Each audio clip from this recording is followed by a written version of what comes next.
Welcome back to my class. तो आज के लेक्चर में हम विल शेल का यूज जानने वाले हैं, लेकिन उससे पहले आपको विल शेल से पहले थोड़ा सा एक आइडिया दे दूं कि विल शेल एग्जैक्टली होते क्या है। नॉर्मल हम लोग सुनते हैं helping verb, but helping verb के अंदर भी कैटेगरीज होती है जिसमें आपका विल शेल आता है।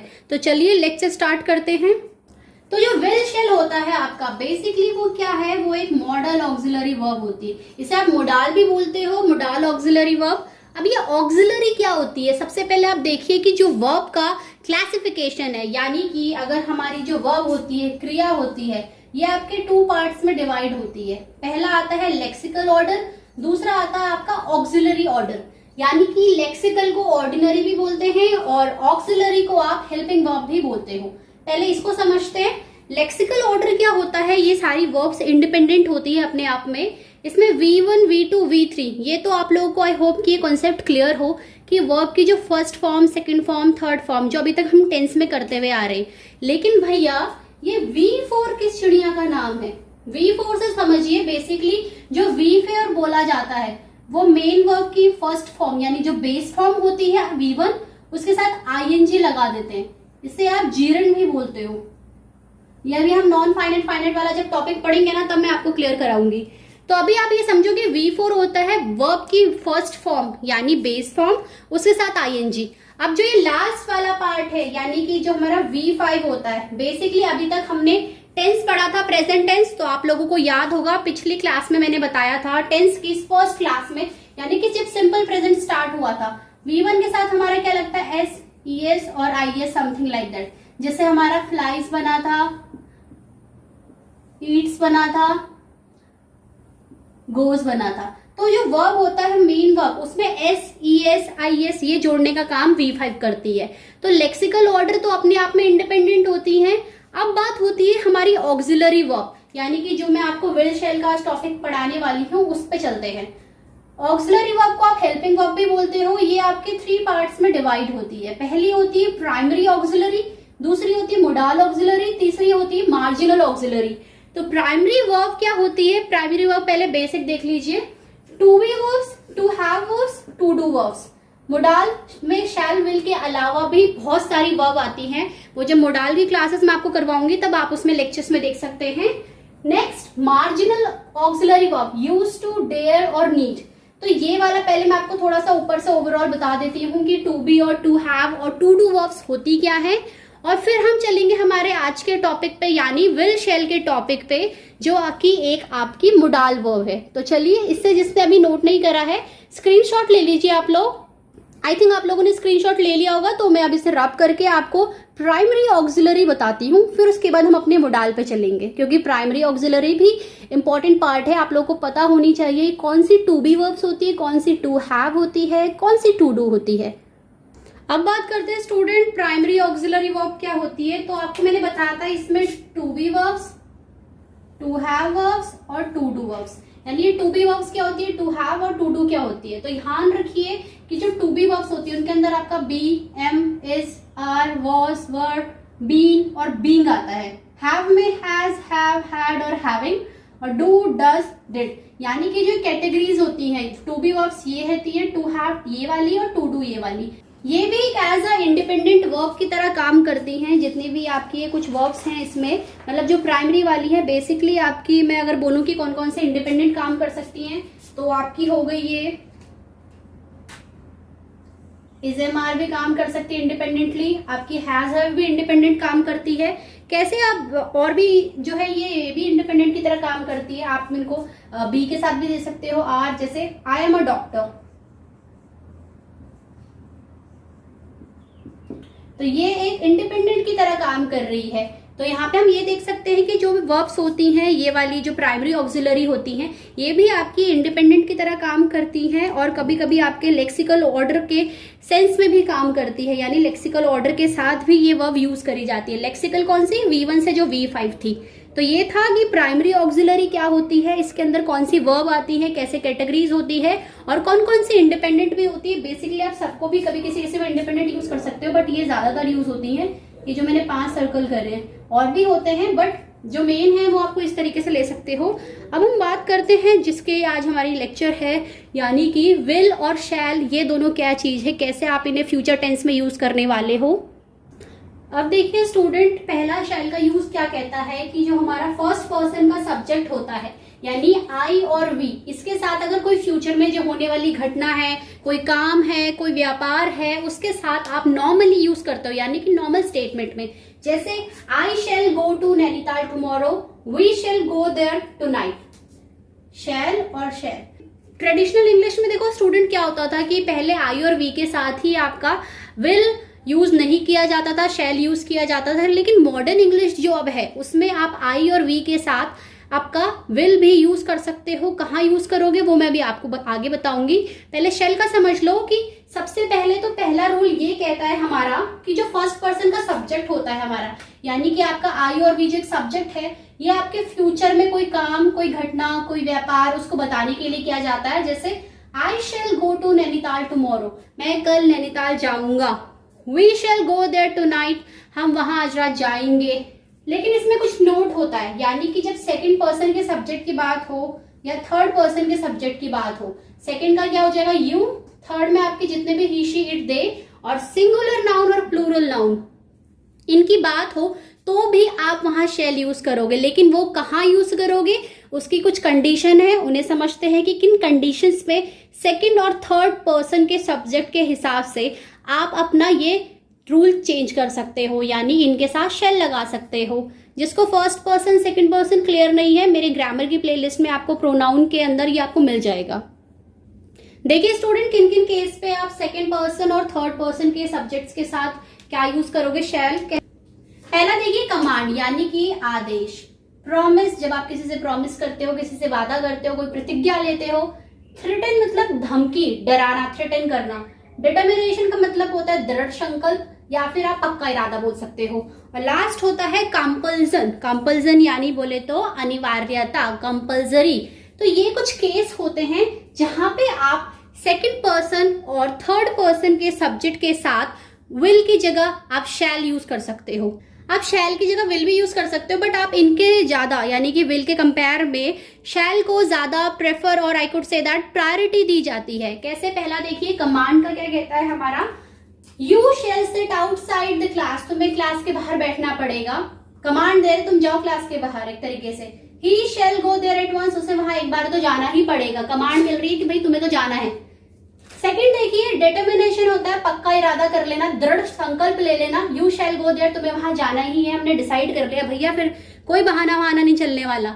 ही शैल ओबे मी, उसे मुझे ओबे करना ही पड़ेगा। ओबे मतलब होता है कि आप ये कह सकते हैं कि उनको पालन करना, उनके बात जो उन्होंने बोली है उसकी आज्ञा का पालन करना। थर्ड आता है हमारा प्रतिज्ञा, यानी कि promise. You shall have a holiday tomorrow, यानी कि जैसे अगर आपका बॉस बोले, आपका टीचर बोले बेटा कल तो तुम्हारी छुट्टी होगी, you shall have a holiday tomorrow. He shall be awarded, यानी कि उसे अवार्ड भी लेगा। देन आपका आता है थ्रेटन, यानी धमकी, जब हम किसी को डराने के सेंस में यूज करते हैं। If you do this you shall be dismissed, अगर भैया तुमने ऐसा कर दिया ना तो सोच लो तुम्हारी तो नौकरी गई। He shall be punished if he does that again, उसे पनिश किया जाएगा अगर उसने ये दोबारा करा। तो हमने क्या देखा 4 में, इनमें क्या होता है कि आपका जो कमांड में कैसे आता है, प्रॉमिस में कैसे आता है, थ्रेटन में आपका कैसे आता है, और आपका डिटर्मिनेशन में कैसे आता है। लास्ट जो आपका बचता है वो बचता है आपका कंपल्सन। तो कंपल्सन भी देख लेते हैं। कंपल्सन का देखिए student, shall come to school at 10, यानी कि अगर आपका टीचर बोल रहा है भैया कि तुम्हें 10 बजे स्कूल आना ही पड़ेगा, तो यू के साथ हम शैल यूज कर रहे हैं जब कंपल्सरी के उसमें बात कर रहे हैं। Student shall pay their fees by 8th of every month, student है यानी कि ये क्या हो जाएगा, प्लूरल नाउन हो जाएगा। इसके साथ क्या आ गया है शैल। कैसे आया, स्टूडेंट को अपने मतलब हर महीने की जो 8वीं तारीख होती है उस तक अपनी फीस सबमिट कर देनी चाहिए, पे कर देनी चाहिए। तो हमने देखा कि कंपल्सरी में हम कैसे अपने सेकंड पर्सन और प्लूरल नाउन के साथ शैल का यूज करते हैं। अब आगे के रूल्स पढ़ते हैं।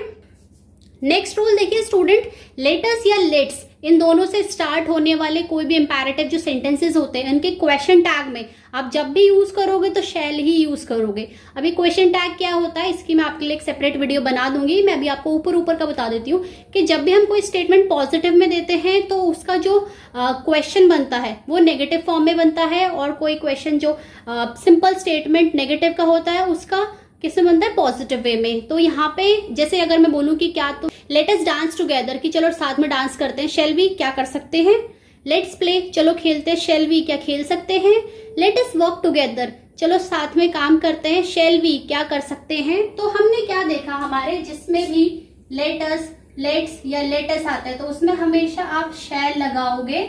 जब भी आपको किसी क्वेश्चन पूछना होगा किसी भी चीज में, अगर वो लेटस या लेट से स्टार्ट हो रहे हैं कोई इंपैरेटिव, तो उसमें आप हमेशा क्या लगाओगे, उसके क्वेश्चन टैग में शैल का यूज करोगे।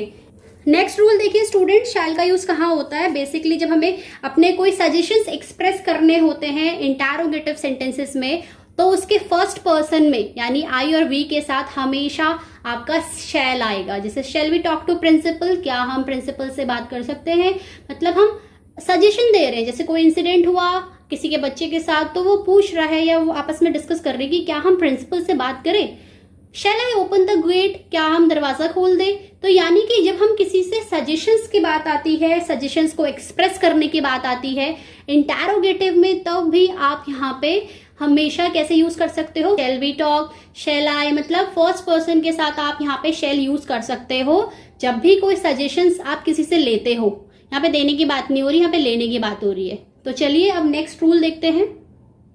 नेक्स्ट यूज देखिए सिंपल फ्यूचरिटी, आपका सामान्य भविष्य में होने वाली घटना, यानी कि कोई नॉर्मल सा इवेंट जो होता है। परमिशन अनुमति के लिए, डिजायर जो होती है यानी इच्छा होती है, ऑर्डर्स जो आपके आदेश होते हैं, इंस्ट्रक्शन कोई निर्देश दिए जाते हैं, और स्पेकुलेशंस मतलब कि कोई अनुमान। तो कहाँ का simple futurity, permission, instructions, desire, order और स्पेकुलेशंस यानी कि कोई अनुमान के लिए। अब इनके एक एग्जांपल देख लेते हैं सिंपल फ्यूचरिटी। अब देखो पहला यूज होता है स्टूडेंट क्या है, simple futurity, shall I be wasting in despair. इस डिस्पेयर का मतलब होता है कि पूर्ण निराशा, यानी कि क्या मैं व्यर्थ में ही निराशा हो रहा हूं इस तरीके से। Permission, shall we go out, क्या हम बाहर जा सकते हैं। डिजायर कोई इच्छा, shall I thread the needle for you, क्या तुम्हारे लिए सुई में धागा डाल दूं। ऑर्डर या instruction, what shall I do for your children, sir मैं आपके बच्चों के लिए क्या कर सकता हूँ। स्पेकुलेशन, अनुमान, यानी कि हम अगले महीने में क्या कर रहे होंगे या इस महीने में, what shall I do in a month, क्या करूंगा। Where shall we live this time next week, हम अगले हफ्ते कहाँ रह रहे होंगे। तो हमने देखा कि जो शैल का यूज होता है वो किस किस के साथ होता है, simple futurity, permission, desire, orders, instruction, speculations. अब मैं आपको एक और बताती हूँ एक और यूज कहाँ होता है। ये लास्ट यूज होता है शैल का, देखिए क्या, फॉर्मल ऑब्लिगेशन, यानी आपके जो कर्तव्य होते हैं। Everyone shall keep silence in the hospital, आप देखते होंगे आपको एक कहीं पे बोर्ड पे कहीं पे पेपर शीट में लिखा हुआ होता है कि हर किसी को हॉस्पिटल में साइलेंस में रहना चाहिए, चुप रहना चाहिए, यानी कि बिल्कुल हल्ला वल्ला करके, ताकि दूसरे पेशेंट्स को डिस्टर्ब ना हो। You shall appear in the court on Monday, तुम्हें मंडे को कोर्ट पे अपेयर होना पड़ेगा, तुम्हारा ड्यूटी है, मीन्स कुछ कल्प्रेट होते हैं उनके लिए। We shall not break the rules, हमें रूल्स ब्रेक नहीं करने चाहिए। तो फॉर्मल एप्लीकेशंस में भी आप किस तरीके से शैल का यूज कर सकते हो वो है। पहला यूज देखिए क्या कहता है कि अगर हमारा सब्जेक्ट सेकंड और थर्ड पर्सन का है और उसमें हमें सिंपल क्या बताना हो, फ्यूचर का कोई इवेंट बताना हो, कोई काम, कोई बिजनेस, यानी कि फ्यूचर से रिलेटेड ये चीजें बतानी हो नॉर्मल में, तो हम अपने सेकेंड और थर्ड पर्सन के सब्जेक्ट के साथ विल यूज करेंगे। कैसे, you will go to Haldwani tomorrow, तुम कल हल्द्वानी जाओगे। ही विल हेल्प हर, वह उसकी मदद करेगा। They will come back soon, वे जल्दी आ जाएंगे। She will marry Ram next month, वो राम से शादी कर लेगी। The super express will leave at 10:30 AM, जो सुपर एक्सप्रेस ट्रेन है वो 10:30 बजे निकलेगी। तो यहाँ पे हमने क्या देखा कि हमारा ये सब्जेक्ट सेकेंड, थर्ड और एक तरीके से आपका नॉर्मल, आपका सिंगुलर नाउन भी ले सकते हैं हम इसे।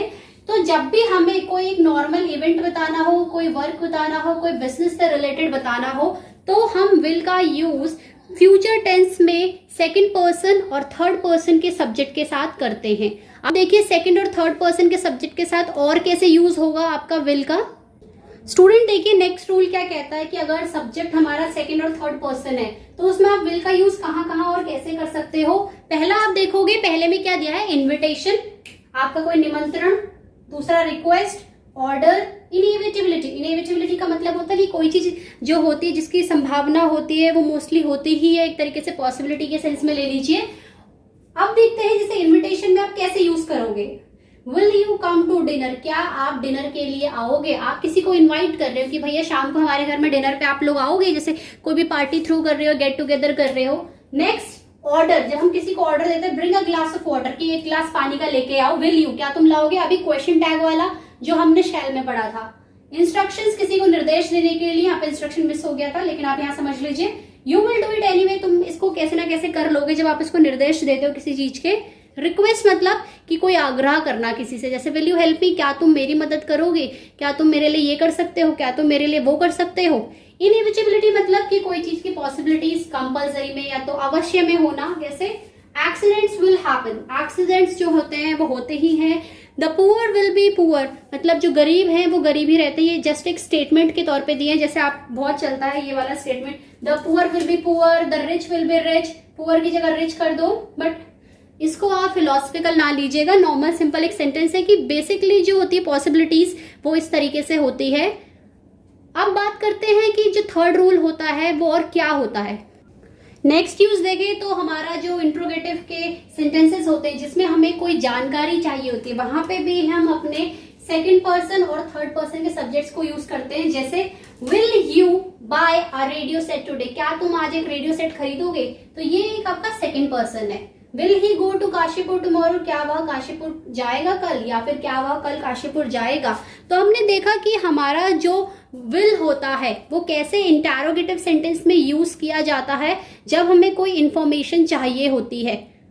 आगे देखिए नेक्स्ट यूज क्या कहता है विल का, कि ये एक्सेप्शन होता है, जो मैं आपको बोल रही थी ना कि ऑपोजिट होता है शेल और विल का, वो यही होता है। तो इसमें क्या होता है कि फर्स्ट पर्सन के सब्जेक्ट के साथ आपका आई और वी आता है। कैसे देखिए, किन किन केसेस में आता है, डिटर्मिनेशन में, जब कोई दृढ़ संकल्प या पक्का इरादा आप कर लेते हो, कोई प्रॉमिस में, कोई थ्रेटनिंग में, डराने के सेंस में, और विलिंगनेस इच्छा के सेंस में। कैसे सेंटेंस देखिए, डिटर्मिनेशन का अगर हम देखते हैं, I will not surrender before the जज, यानी कि उस मुजरिम ने इरादा कर लिया है कि भैया उसको जज के आगे सरेंडर करना ही नहीं है खुद को। We will not allow her to come in, हम उसको अंदर आने ही नहीं देंगे, ये भी हमने एक तरीके से डिटर्मिनेशन ले लिया है। प्रॉमिस का देखिए, I will do everything for my son, मैं अपने बच्चे के लिए वो सब करूंगा जो कर सकता हूँ। We will try to help you in this examination, हम तुम्हारी इस एग्जामिनेशन में मदद करेंगे। मतलब प्रॉमिस कर रहे, जैसे आपका कोई फ्रेंड है उसको कुछ चीज नहीं आती तो आप बोलोगे उसको कि मैं आपकी हेल्प करूंगा। थ्रेटनिंग होता है डराने के सेंस में, धमकी वाला जो सेंस जाता है, आई विल किल हिम, मैं उसे मार ही दूंगा। We will spoil you, spoil मतलब होता है एक तरीके से कि बर्बाद करने के सेंस में यूज होता है, बिगाड़ने के सेंस में यूज होता है। तो ये देखा हमने कि अगर फर्स्ट पर्सन का सब्जेक्ट है, यानी कि अगर हमारा ये आई और वी है, तो उसमें आप विल कैसे यूज करोगे, यानी जब डिटर्मिनेशन की बात होगी, जब प्रॉमिस की बात होगी, जब थ्रेटनिंग की बात होगी और विलिंगनेस की बात होगी, तब आप उसमें हमेशा आई के साथ विल यूज करोगे और वी के साथ विल यूज करोगे। नेक्स्ट एक और यूज देख लेते हैं इसका कि आप फर्स्ट पर्सन के सब्जेक्ट के साथ आई और वी के साथ विल और कहाँ लगाते हो। ये लास्ट यूज इसका देखिए कि फर्स्ट पर्सन का जब सब्जेक्ट आई और वी होगा तो आप उसमें विलिंगनेस में भी मतलब यानी कि आपकी इच्छा है, कैसे, I will go to Maldives with my friend, यानी कि मेरी इच्छा है कि मैं अपने दोस्तों के साथ कहाँ जाऊं, मालदीव्स जाऊंगा।